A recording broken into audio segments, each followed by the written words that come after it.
Episode 16, welcome back. Talking with Ty. Got special guest with me, Coach Mike. My man, my brother. Appreciate you. Man, appreciate you for coming on. This is a long time no see, man. Long time no see. Man, it's been years. I started thinking about how long ago it is that you graduated in high school.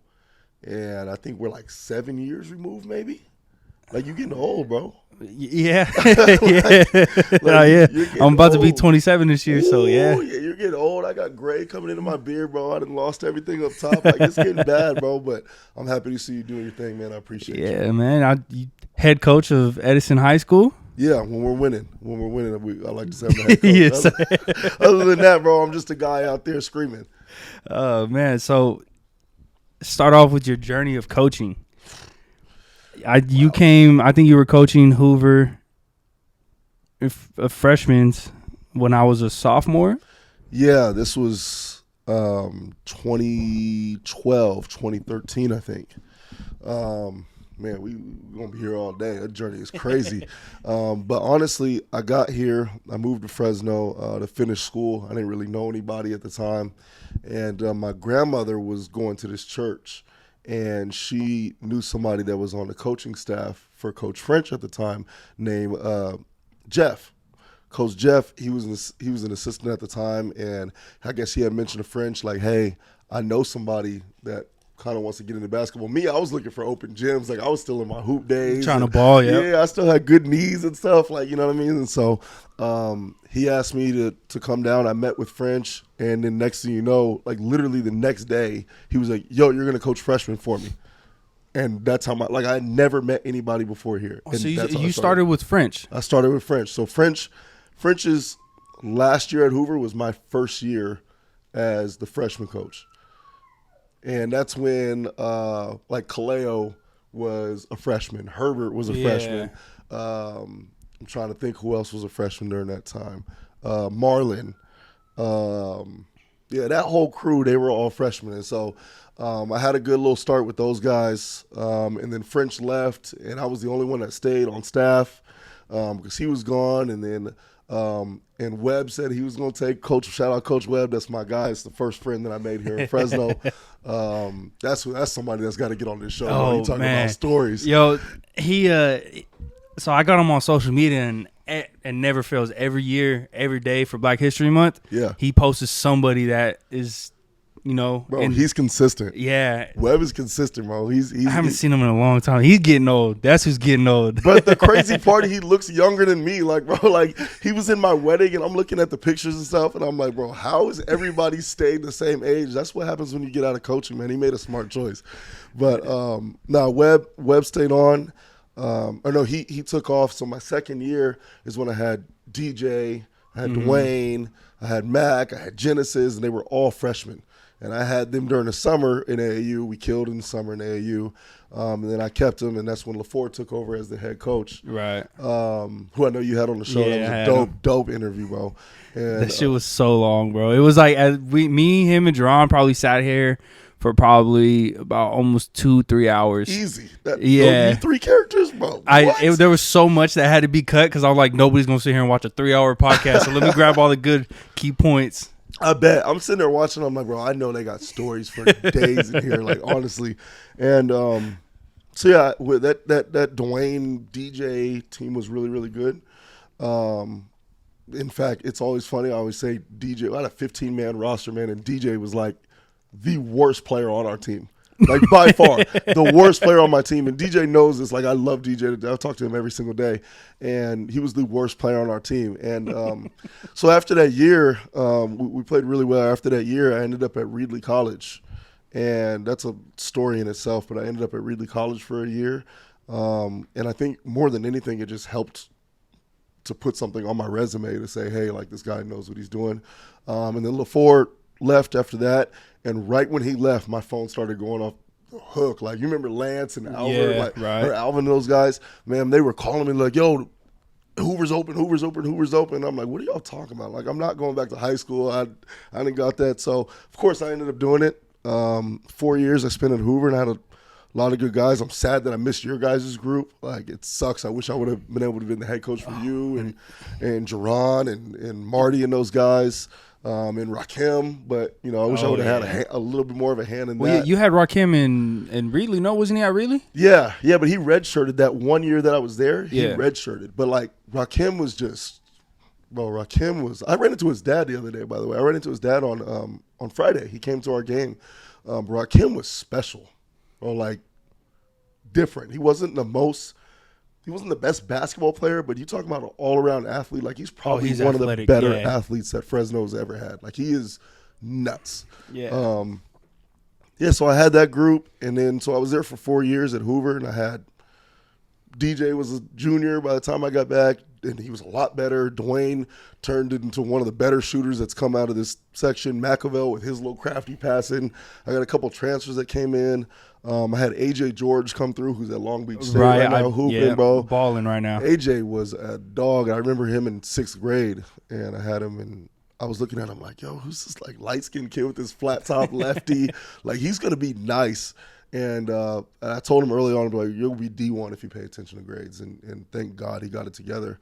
So he played real well, man. And then I went back to Reedley, and I was there for 3 years, and now I'm in my 2nd year at Edison. So I've been everywhere, bro. Yeah, well, you got a resume. You got a resume. Is your goal to get like higher up somewhere in coaching, or do you like high school ball? Well, so when I left Hoover the second time and I went back to Reedley, I had said I'm never going back to high school. And it wasn't because anything like bad happened at Hoover. I mean, it really shaped who I am right now, and it gave me a lot of opportunity. But realistically, I knew that my brain needed to be fed in terms of like a college level of X's and O's. Like I grew up, I'm the son of a coach. Like my dad was a coach my whole life. And so my brain always saw X's and O's different. I just felt like I wanted to be able to do it at that level. So ironically, my last year at Reedley, I applied to probably 200 different colleges around the country. Like if you go on my laptop right now, you'll see a 35-page portfolio and a resume and a cover letter that's tailored to every D2, every NAIA, every National JUCO, and Cali JUCO you can possibly think of, including Director of Basketball Operations jobs, Division I jobs, and I did that all of spring of 2022. Oh, okay. That's all I did was apply, and I got 2 responses back. Like it's that competitive. So Pasadena City College said basically, thank you, great resume, but they were into hiring the guy from JUCO that went to the Elite Eight, so there was no chance that I was going to beat him out on that. Well, I mean, it's always good though that they respond back to you because that means you got looked at. Yeah. Like most of them, like I was getting the generic thing from the application process. We appreciate it, but we're looking for more candidates. But I'm like, bro, I'm looking at the requirements. They're like, you need a master's degree. I'm like, okay, check. You need X amount of years coaching. Check. I'm like, don't tell me any more requirements. It's about who you know. So, but then I got lucky, and College of the Desert in Palm Springs, they called, and it was kind of when I was like giving up hope. I was like, all right, I'll stay at Reedley another year and keep pushing. But not that Reedley was bad because I was the associate head coach, and Coach Jennings down there is great. But I was driving from Herndon 99 to Reedley, and if anybody knows how far that is, it's like a 55-minute that's drive. Deep. That's every deep. day, back and forth. And at the time, I was driving a Dodge Challenger, bro. So like my gas was through the roof. I was teaching part-time, and I was like, bro, I cannot afford this. So, but I ended up applying I ended up interviewing at College of the Desert, and I was like, man, it's over Zoom, and I'm more of a personable guy. Like I wanted to be there. I was like, yo, I'll drive down there so you can see me in person. I got my full suit on, the whole nine. It was over Zoom. I was like, all right, I'm gonna see how this works out, and I ended up getting the job. Like they told me, hey, we want to hire you as the job. And I was like, bro, that's awesome. So here I am. I'm thinking, all right, here we go. I'm about to be a head coach. Like, let's do it. But they weren't offering full-time teaching. And so I knew I was getting ready to get married, and my wife is a therapist. So I'm sitting there, I'm like, I can't possibly convince my wife to move away from all of her family. All her family's from the Fresno area. I knew we were going to get married soon, and we wanted to have a kid soon. So how could I possibly, get her to be on board and me make less money just to say I'm a head coach? So do I take that risk, or I'm starting to get a little older, do I think more about my family, right? And so that's what I did. I turned it down. It was hard, bro. It was, because I knew how much work I'd put in to get that job, and I turned it down. And but I also knew I needed to start getting like benefits and all that old people stuff. Like I needed Yeah, all that stuff that was stuff. important, bro. Like I was like, all right, so what I'm going to do. So I told myself, you know what? I'm going to go back to high school. I'm going to teach. I'm going to go back to high school. So, you know, long story, less long. Like I ended up at Edison, and the goal one day is probably to go and be a Division II coach. I don't want to be a Division I head coach. It's too many politics. I'd love to be an assistant or a scout or something like that. But the goal is probably to be a D2 coach at some point. But I got a kid on the way now, and it's super important for me to be there. So maybe high school is where it's at, bro. At least for the next 4 or 5 years. And at Edison, well, I think it's all high schools. Do you have to teach at that school in order for you to be a coach? No. So like even at Hoover, I wasn't a teacher. So I was off campus. I was working at a law firm and doing some other stuff. I was finishing school at the time. But at Edison, I am a teacher. I teach PE. Man, the administration was great. Like they were trying to do anything to find a spot. Like I started off at special education, and then PE opened. They were like, hey, jump over here. You can do this. Just switch into this and what your program credential is. And they've been super accommodating. Coach, I still call him coach because our principal is a former coach. But Joey Munoz, man, he's been great. Our administration, they've really supported me. And, you know, even not being from the West Side, which is a big deal over at Edison, bro. But trust me, it's a big deal. But they've supported me, and we've been pretty successful for the last 2 years. Yeah, one of my old managers, his son plays for you. His last name is Rios. David Rios? Oh, bro, what a small world. Are you serious? I swear. So when I first started working at my job, we would always talk about basketball, me and his dad. So he was like, oh, like what high school you go to? I told him I knew little 4, and he was like, oh, yeah, I used to drop him off too when I was in high school. He was a bucket, I heard. Yeah. Everybody says he could ball. I've never seen it yet. So he was a bucket. Yeah. Yeah, but I'm actually, so this is going to air Monday. I'm going to try to get it up tomorrow. Okay. But Tuesday, you guys got senior night against Bullard. We do. Which is ironic because so I just mentioned Joey Munoz, right? Yeah. Munoz used to be the head coach at Fresno High, like way back in the day. David Rios Sr. played for him at Fresno High. Oh, okay. So a bunch of stuff happens, and we didn't know each other or anything like that. So I spent last spring and last summer coaching 14U with Fresno Wildcats. Like I did AAU, ran by Mike Potts, who's got a son that's super, super good at San Joaquin Memorial. Abram Potts, man, that dude is a bucket. But David was going to Bullard. And David used to also play Wildcats. And so whatever happened, they were going to transfer. And so I guess they reached out to Potts or something and said, hey, where should we go?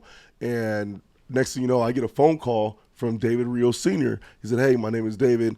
My son is going to enroll over at Edison. And now we had played Bullard. I just didn't remember him from last year, but I know he was lighting us up from the corner. Yeah, he's a baller. His son's a baller. Something that you used to do all the time, light people up from the corner. I'm retired. Yeah, me too. But David showed up all of a sudden, man. So it's just crazy that that's again, man, that's how old I'm getting. Like what we're doing. So David plays for us. He changes the pace for us, man. He shoots the ball real well. He's crafty around the basket and stuff like that. David's good. So on your team right now, who can you say is like your like top player? Because I seen there's someone you've been posting, and I don't know none of the players' names other than David, but there's one you've been posting, and he's I don't know how tall he is. He's like 6'3", maybe. Yeah, he's like 6'4". If you're probably talking about Veron. The crazy part is, like, my kids, you know how I am. Like, I'm super close to my players all the time. Like, I treat them like my little brothers, and now that I'm getting older, kind of like my sons. Veron is 6'4", 200 pounds. He's a big guard. Like, he really is a big guard. He's like Baron Davis. I seen the video where he was just gliding straight to the bucket, dunked it, and nobody was in the way. Nah, because like if he goes through you, it's gonna hurt. Believe me, as somebody who used to like, as somebody who used to want to practice and stuff with people, bro, he hits you and it hurts. Veron's a bucket, man. He's getting better every day. He's a gym rat. He's strong, but I also don't think he knows how strong he is yet, or how to use his strength and athleticism just yet. I think by his second year in college, it's going to click, and all of a sudden it's going to be dynamite. But we had a tournament over in at San Mateo College this summer. We played against Reardon. They had a kid that's a 5-star that's going to St. Mary's, and Veron gave him 36. Like, it was nothing. Like, they had a couple 7-footers, and he's cross, get to the basket, inside lay, reverse finish, jump stop, pump fake. Like, I was like, whoa. And all you had to do was play once, and next thing you know, San Francisco State calls, and they're like, hey, who is this kid? Menlo State, they like him. A ton of JUCOs everywhere like him. I feel bad for him because where we are in the recruiting game of college, they're recruiting older. They're not recruiting high school kids. And so you look at it, if this was 6-7 years ago, they'd be snatching him off the shelves. But, everybody's path is different. He can really go. Yeah, I'm saying, bro, those videos are crazy. Like, yeah. I don't know if I could say, oh, yeah, my high school self could sit there and ball with all these athletes now. Bro, they're freaky athletic. Yeah. We had a kid named Ray Brown. Ray is possibly, like, you don't know what Ray is. Ray could probably go and play Division I football right now, but then he'll walk on the basketball floor and at any time give you 30. At any time. So as good as Veron is, you look at anybody else's scouting report and they're like, stop Ray Brown. Because he'll shoot it from 30, or he'll shoot from 25 feet. He'll go for 30. He'll get to the paint. He'll cause havoc on defense, and then he's got the football mentality to the point where he's intercepting everything. Like, he's all over the place. He is a freak of nature athlete, man. Ray Brown is like 6'1". And then Darion King transferred from Hoover, ironically. And Darion's a junior, and that dude plays like Russell Westbrook and jumps like Russell Westbrook. Like, he is. That's wild. Freaky athletic, like out the gym. Wendell Ware, he's 6 foot but plays like he's like 6'6". He's dunking everything, blocking shots. Our team is like loaded with athletes. Now it's just about, can we teach them how to really, really play basketball all the time, which I'm big in. And so I don't know, my group, this is special. It's special, the fact that I get to coach all these athletes. Yeah, that's cool to see. That's super cool to see. And congrats on getting that Jalen, that thing that he's doing here. Yeah, the Jalen Green Elite, man. Yeah, I think you're coaching the highest grade right now. Yeah, I'm going to coach 17U for the Central Valley area. So they have a couple of different subsections. They have the national team, and like, I'm not the biggest. I won't claim to say that I know a bunch about AAU because I don't. But we were in Oakland at a tournament, our Edison boys, and I'm sitting there and I'm in the hotel and I get a text message from somebody with Adidas, and they're like, hey, we're looking to start a 17U team in the Central Valley, and we're looking for a coach that can do X, Y, and Z and blah, blah, blah, and you fit this criteria. And I'm like, oh, okay. That's dope. Like, that's kind of cool, but I was torn because last year, again, I got married in June last year, and so I just had this grueling season with Edison, and then I promised my at that time soon-to-be wife, like, all right, I'm going to take a break because we're wedding planning. Like, we got 3-4 months until the wedding starts. And all of a sudden, bro, AAU comes along, and Mike Potts of Wildcats is like, hey, man, can you do me a favor? Can you coach 14U? And I did it for him, and it was great. Like, I had a good time. It was just about development and didn't care about wins and losses and stuff. But then after that, I promised my wife, all right, I'm not doing AAU next year. And sure enough, I get the call for AAU. I screenshot it. I send it to her. And she basically says, so, yeah, when do you start? Because she knows. She knows how I am. And so she was a baller too, right? Yeah, man, she was a bucket. She's got a better floater than I do. I remember one time you had picked me up from my house, and you had opened up the gym. But you weren't head coach yet. I was still in high school.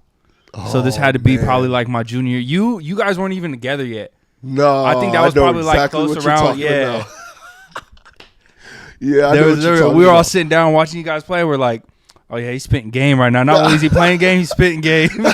Bro, she was a bucket. She went to a small school. Well, I guess you can't call them a small school because she went to Carruthers High, right? And if anybody knows anything about girls basketball around here, it's Clovis West, Clovis High, and then Carruthers in terms of the top girls programs. Right. And so she went there back, I think she graduated in 06, same year I did.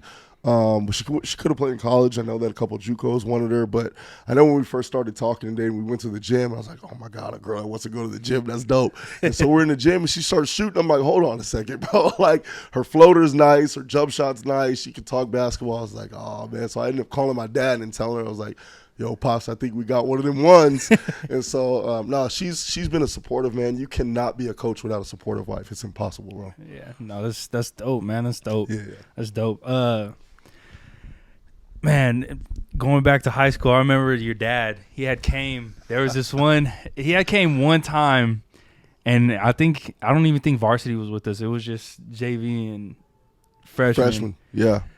Man, I just remember him pulling out a chair. I don't even remember what drill it was, but there was this girl that was with him. She was buff. Yes. Yeah, I remember her. You just kept telling us, like, yo, don't fuck up. Don't fuck up.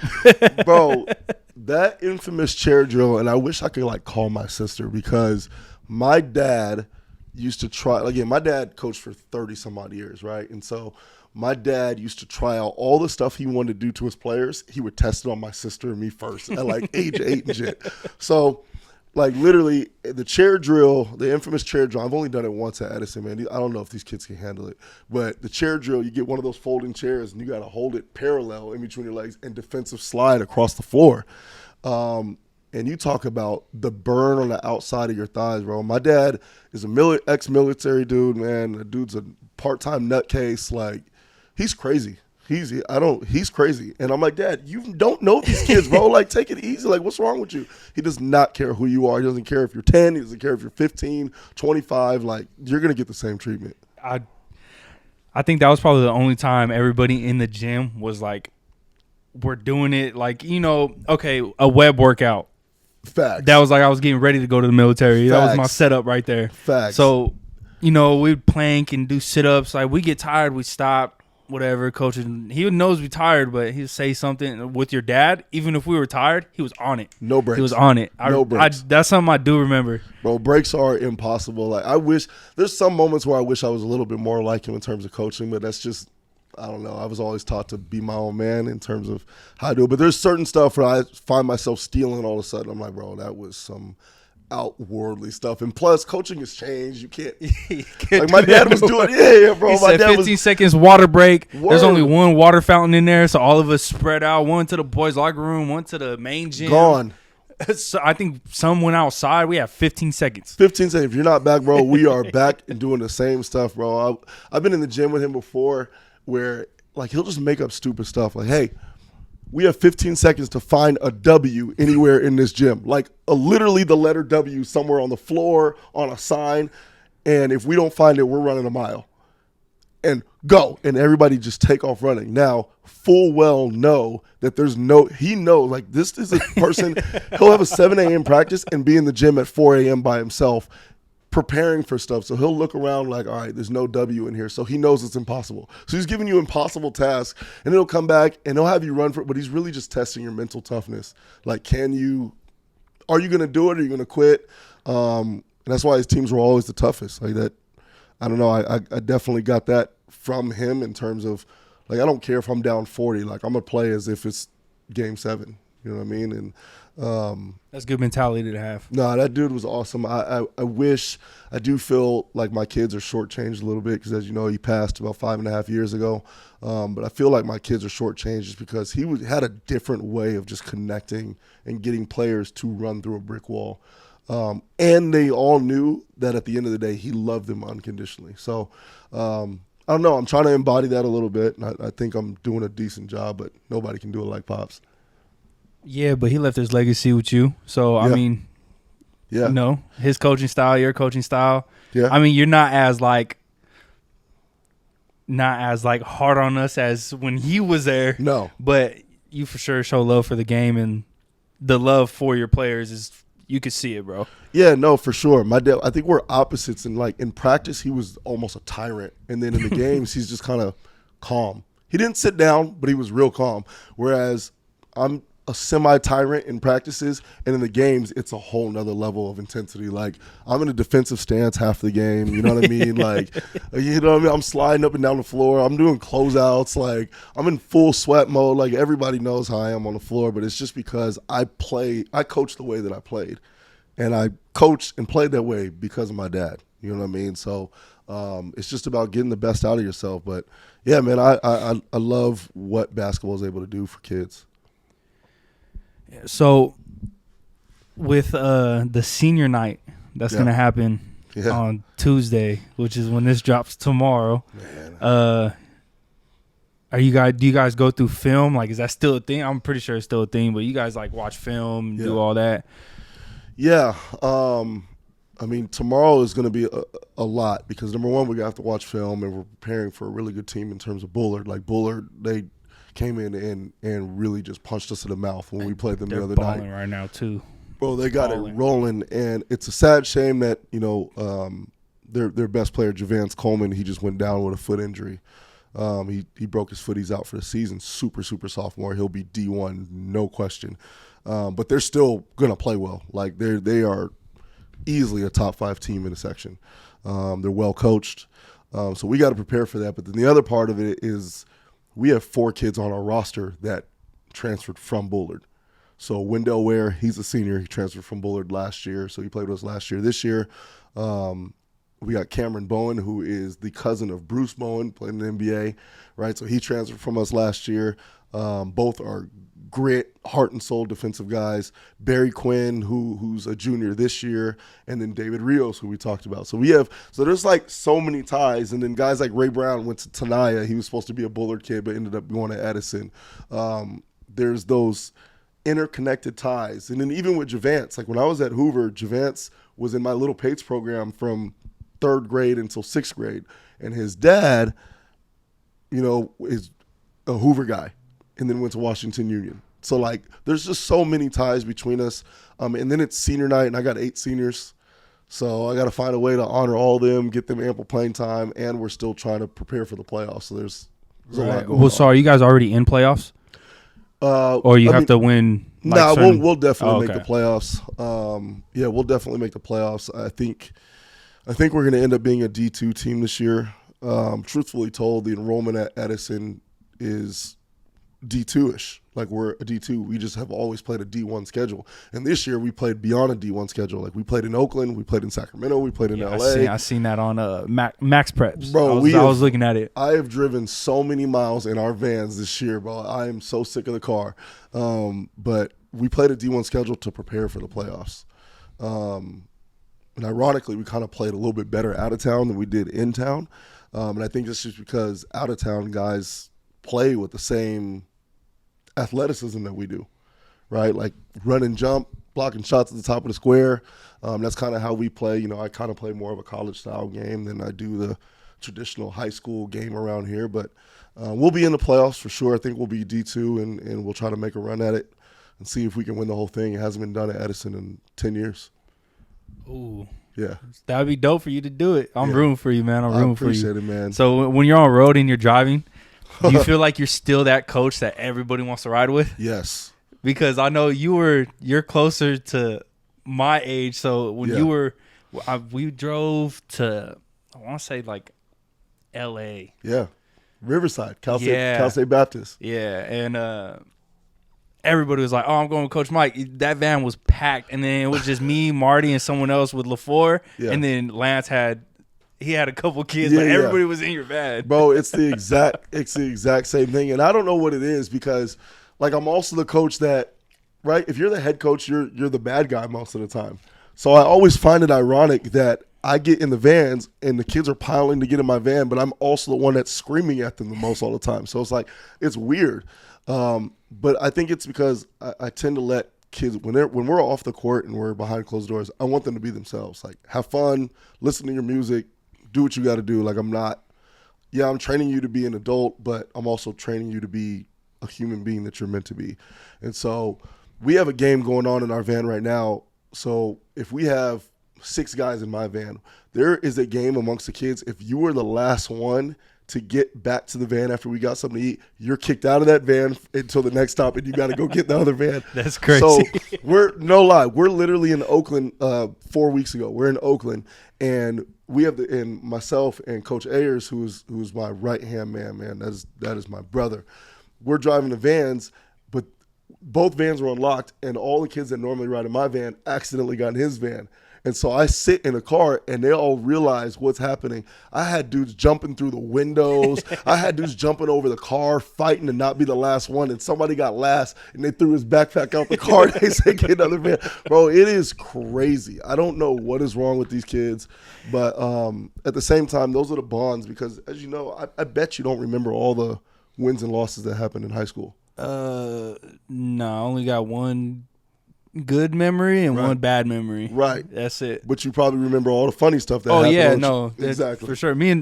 I talked to Jerron here and there. Yeah. When he before he went where he's at now. Yeah, shout out to Jerron, man. Yeah, balling over there too. Hooping. We would talk about all of our high school stories and like just all the funny shit that would happen. Bro, these kids are this year I'm not gonna lie, we spent a lot of money like going out of town. Hotels and all that stuff because I knew that we were going to have a super senior group and I knew they were also going to be really good. Like our record isn't great, but for the schedule that we're playing and the comp that we're playing, like it has got us a lot of exposure and the kids needed to do it. But more so because I knew it was their senior year, they needed a chance to bond. So we was in Sacramento 3 days. We drove to LA and back in one day, played a 9:00 game in LA and came back. Like we were in Bakersfield for 4 days. So all the times in the vans, the jokes, the stories, the arguments, you name it, like just sitting and eating food. And man, those are the stuff that they're going to remember when 15 years down the line when, maybe say they come back and they're watching my kid play. They're like, man, when your dad took us this, like that's the stuff I remember seeing my dad go through. Mm-hmm. You know what I mean? And so that's what it's about, bro. Like the wins and losses are going to take care of itself, but are you making memories or are you changing lives? I never even thought about it that way too. I can't. The only person who will remind me of every win and every loss is my boy Big Nate. He will always tell me. He will always tell me. Yeah, my boy Nate. I just seen him Tuesday. We went to a Hoover game to go watch him. My mom does like the books and stuff like that. Lie. So yeah, his mom and my mom there. Yeah, cool, they've been close. How's Nate doing, man? I haven't seen him in a while. Same old Nate. Funny, always happy. No lie. Yeah. Well, he was looking fly in all his Hoover gear. That dude is a Hoover patriot till he dies, man. And shout out to Coach Archie, man. He's doing well over there. Like he's the one that took over for me when I left, and he had that thing rolling. Like as soon as I left, he inherited AJ George and Ivy and Mikhail, Jamar Bowers, Jerron's little brother, all those guys, and he kind of just continued going. Like he's doing a good job. He's a Hoover alum, and he's got his kids playing hard, man. They came to our showcase on the last minute. Like we have the MLK showcase, and we had 20 teams coming, and literally the day before, a team dropped out coming from the Bay Area. And I'm like, bro, what am I going to do? I got a team from Bakersfield coming to play. Like, I got to find somebody. I can't just find a Rudy Poot team. I got to find somebody that's nice or is going to play hard, bro. And I called Archie, and he had just played the night before. He was like, yep, we'll pull up. Like, no practice, no film, no nothing. They almost won that game, too. I was like, oh, okay, that's a different level of respect. So, yeah, shout out to them, man. Yeah, I've been what was it? Maybe a couple years ago. He already graduated, but it was in Jerron's little brother's team. He was the tall kid, the center, Anthony Swillis. Yeah. That's so his brothers are like close friends of mine. So when we found out that he was playing, we would all go over there, and it felt like we were watching. Like I was a sophomore, junior watching varsity all over again. Right. Crowds packed. Right. Yeah, man. Right. There's nothing like when that gym gets packed, bro, because it's just such a big gym. I think I took it for granted, too, because now I'm at Edison. And the gym is cool. Like, we have 2 gyms and everything, but there's just no gym that has that kind of seating. Uh-huh. And when that gym is packed, it's like... Oh, it's loud. Bro. It's loud. It echoes all through the stage and everything. And when you're playing really good basketball in there, bro, like, it's That's a fun time, and they need to host more events in there. Like I wouldn't even be mad if they move some of the league championships and valley championships into local arenas. Oh yeah, I feel like that would be good for the local places For sure. too. Like, I mean, I guess the bigger ones are cool to go to. It's a different feel, but you know, for yeah, sure. I feel that. Nah, that'd be dope, man. So your basketball career, when I was younger, you were telling me about like overseas and stuff like that. That's what you wanted to do. But I know you had, I believe it was a knee injury or your ACL, something like that. Yeah. So, for whatever reason, like when I was in high school, I had really bad ankles. And then when I got over that, I was fine. I was playing. And again, shout out to my dad. I should have listened some more. And he was always like, bro, you need to get in the weight room. You need to get stronger. You need to do this. And, you know, when you're 16, 17, and mind you, my dad is a head coach at another school. So I'm able to steal keys from him. And I'm in the gym whenever I want. I'm hosting open gyms. Bro, my dad would probably kill me now. But, like, I was charging money like $2 a head, bro. I was getting gas money for the week. I was doing whatever I needed to survive. I was having open gyms like twice a week in the gym that he was at because I had the keys, but I was always playing. But then what happened is I wasn't getting stronger. And so when I finally got to college, bro, I got beat up. I was getting killed. Where'd you play in college? So I immediately went from high school to Cal State Fullerton. I was there in the summer. I had a point guard that was named Frank Granados. And Frank was such a good point guard, man. You talk about pass first, but also hit all the right shots. Like, he was a dog. But anyway, we're over there.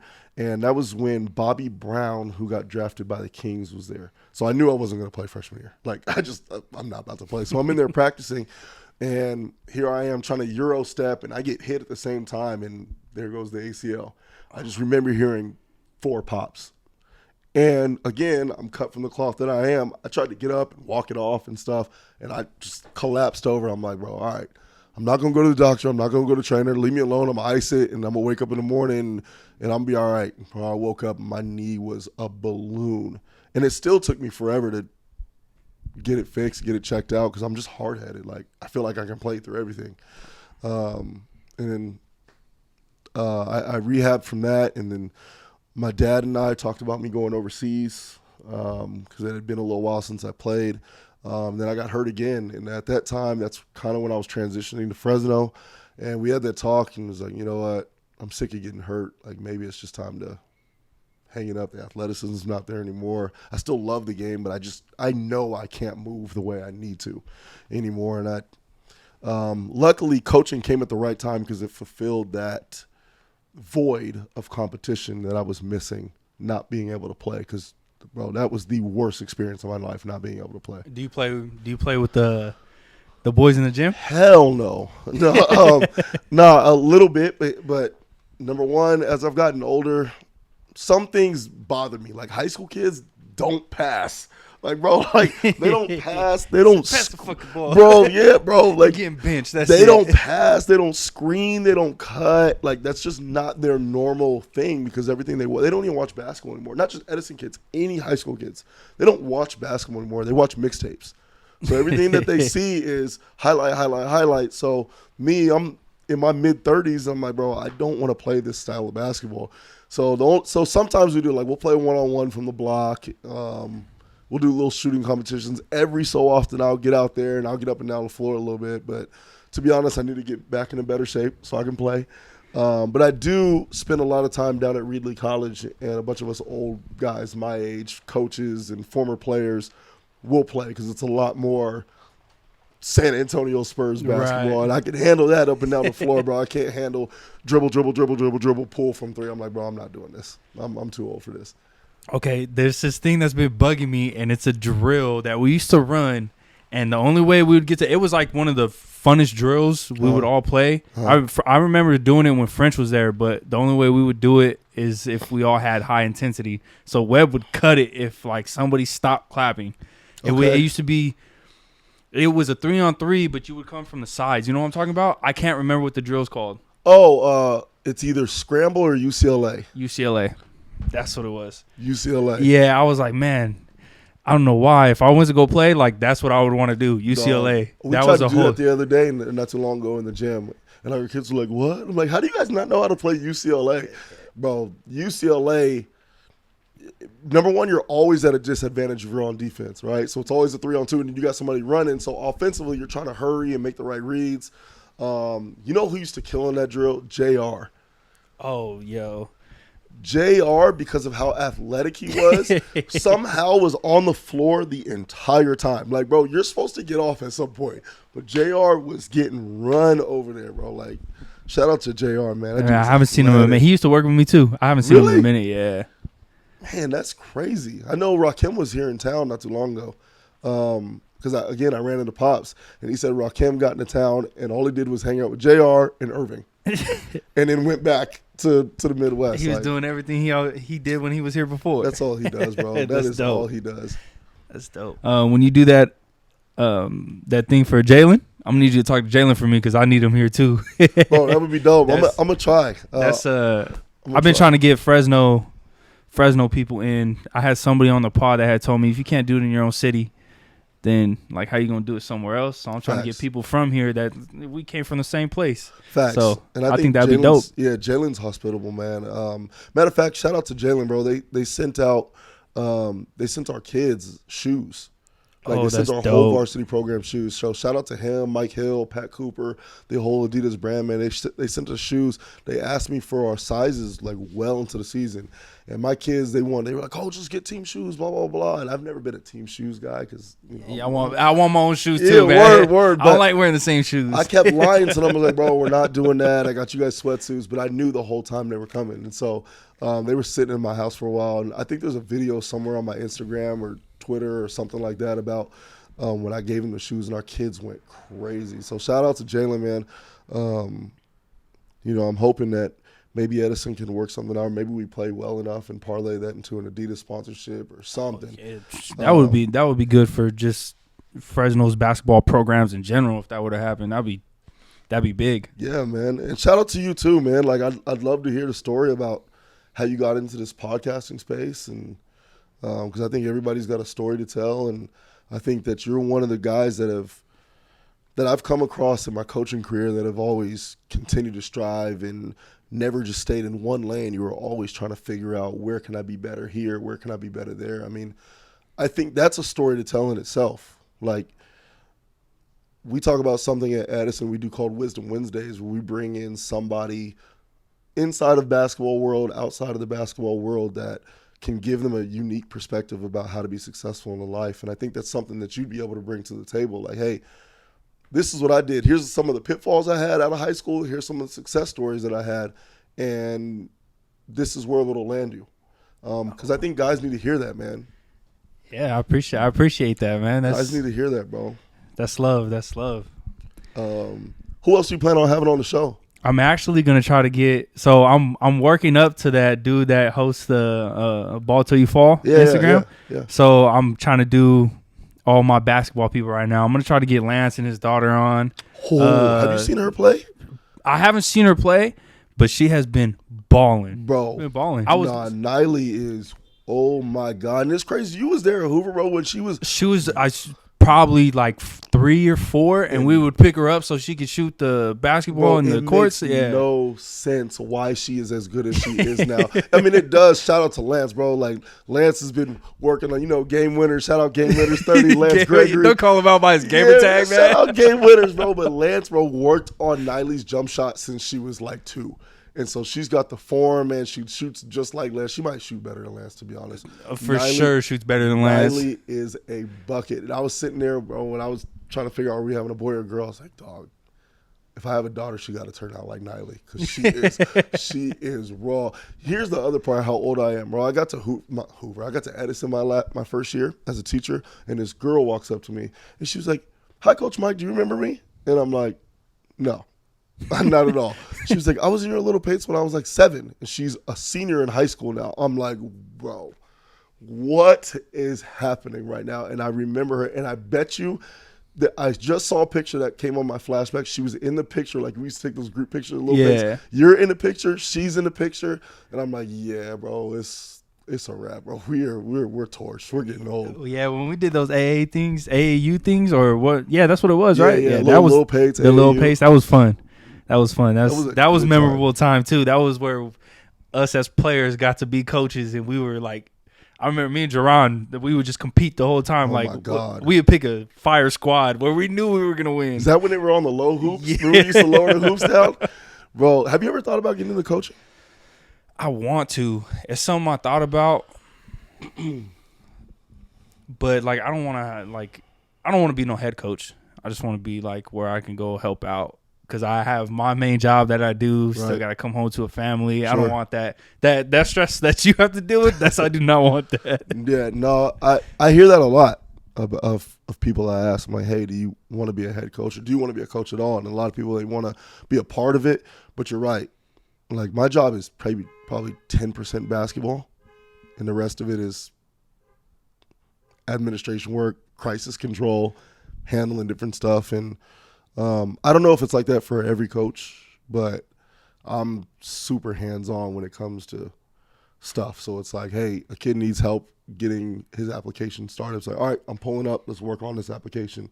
Kids need help with their cars breaking down or something. I'm pulling up. Like, yeah, well, that's why I wanted to coach too, because like I know in my year, a lot of my friends that played with me, parents went around. Like, same, yeah. They just like we relied on like you and Webb. Yeah, that's who we would go to. I remember like Webb is probably one of my favorite coaches to. Easy, yeah, one of the most selfless human beings of all time, bro. Around the time my grandma passed away, yeah, he was there for me, 100%. Like, I mean, I had my parents with me too, but like, that extra support. I want to be able to be like that, like to have that support for the kids and like help them. Same thing, like application. Let's do it. If I don't know how to do it, or I'm calling somebody I know that we're doing it. Somebody, let's do it. Yeah, it takes to help village. out. It really does take a village. I know at my dad's funeral, well, I remember getting up, and shout out to Mac. Like, maybe remember Machiavel. Yeah. Bro, Machiavel drove to L.A. to go to my dad's funeral. Like, that day. Like, he sat in the back. Him and another kid named Josh King drove to my dad's funeral. But I remember getting up there to talk, and I asked people everybody who my dad ever coached to stand up. And when I tell you, like 270 people stood up, because the funeral was huge. There was people outside.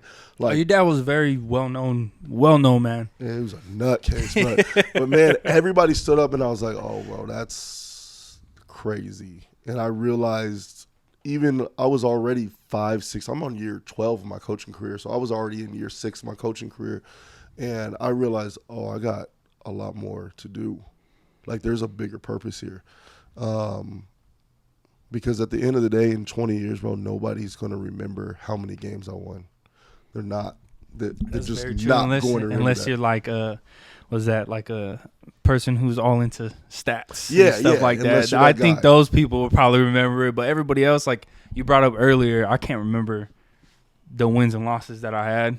You said you remembered like 2 of them. What were they? So my worst one was my senior night against McLean. That was my worst game I've ever had.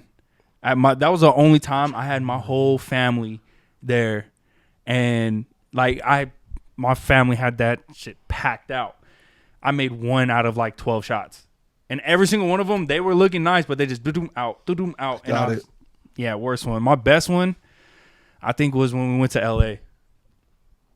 Oh, yeah. I was shooting lights out against kids that were crazy athletic. I was not that athletic. Oh, there's like a couple dudes that's in the league right now that was on that team. Man, I wish I could call Dwayne right now. Dwayne would tell me because he knows exactly who they are. Yeah, that's one I remember because Jerron was like our star player on that team. So if he was having a bad day, we were all having bad days. And I mean, like we were our own individual self, but star player. Yeah. He was the one who brought up the ball. If he was getting locked down, well, how are we gonna get the ball? Right. I damn sure couldn't dribble. So no, but you was letting it go, man. I always knew there's a couple players that's been at Hoover, bro, that I knew when they let it go, it's gonna get dangerous. And it's you, Dwayne,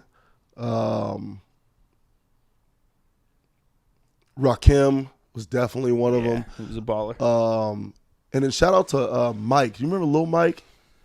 He's got a clothing line now. I forgot what Mike Rendon.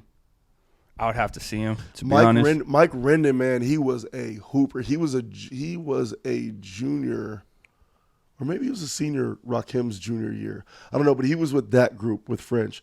Mike's a producer up in Sacramento now. He's got a clothing line called Groundwork. He sent me some stuff, and it's dope. But Mike could let it go, too. He kind of just reminds you of like a real heady point guard, didn't turn the ball over. But, man, you guys could really, really let it go. I was lucky enough to be able to coach Dwayne in college too.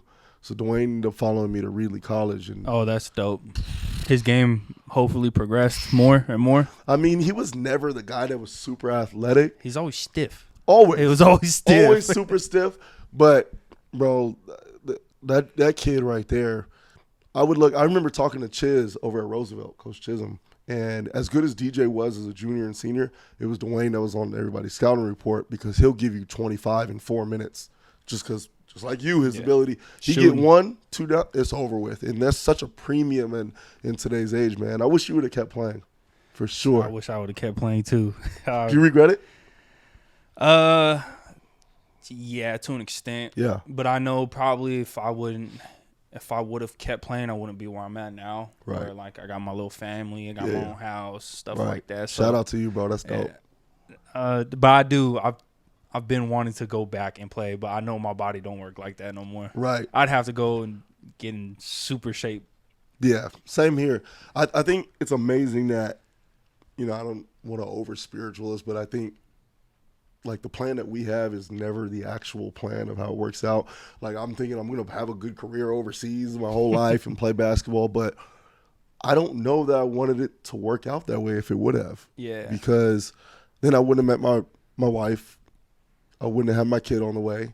I wouldn't have been able to meet all these players over the last 12 years that I have. And I stay in pretty good contact with a lot of them. Like, some of them I talk to every single day for the last 12 years. Damn, that's cool.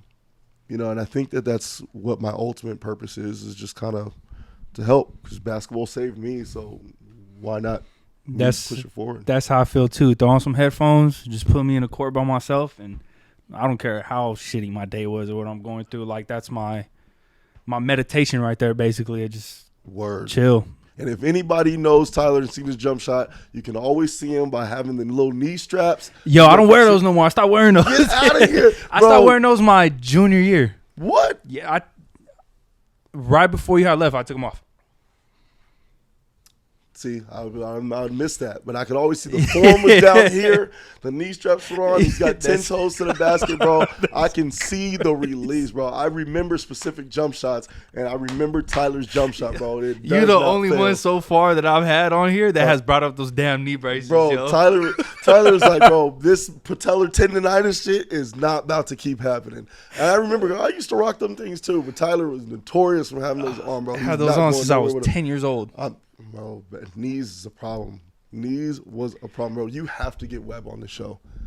Yeah, well, next time if get I an edit button ready, though. Get an edit button ready. Webb would be great. Even I'm sure some Hoover alum. I know you had Marty on here. Yeah. Shout out to Marty doing this thing, bro. I still from time to time play that Tokyo Drift song, bro. I was playing that in the gym the other day. My kids was like, "Who is this?" Blah blah blah. This is that old people stuff. I'm like, fam, Marty's like 26.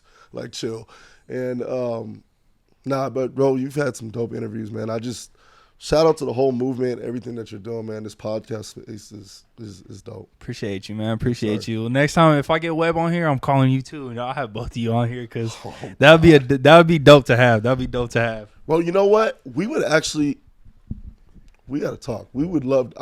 We're running the Martin Luther King Showcase again next year. We had 20 teams. We'll probably have 24 next year.